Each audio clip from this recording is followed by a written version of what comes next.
Hi, welcome to another fund overview by Groww. So, today's fund overview is about Axis Liquid Fund and it was launched on January 1st, 2013. So this is a liquid fund. A liquid fund is a mutual fund that primarily invests in money markets like treasury bills, commercial papers and term deposits.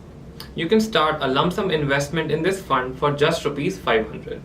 The assets under management of this fund is 25,067 crores. The best performance of this fund is 9.81% during July 2013-2014 and the worst performance of this fund is minus 6.77% during February 2017-2018.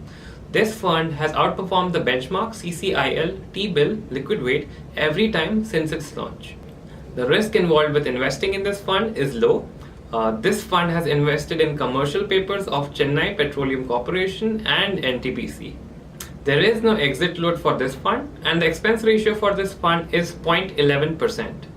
Aditya, Pagaria and Devand are the fund managers. Prior to joining Axis AMC, Mr. Pagaria has worked with ICICI Prudential AMC and Mr. Shah has worked with Deutsche Asset Management Private Limited and PricewaterhouseCoopers.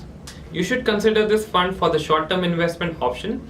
All the information that we've shared with you in this video is valid as of 31st January 2019. And that's all for today's fund overview. We hope you liked this video. Do remember to like and share this video and subscribe to the Groww channel. That's all for today. Thank you.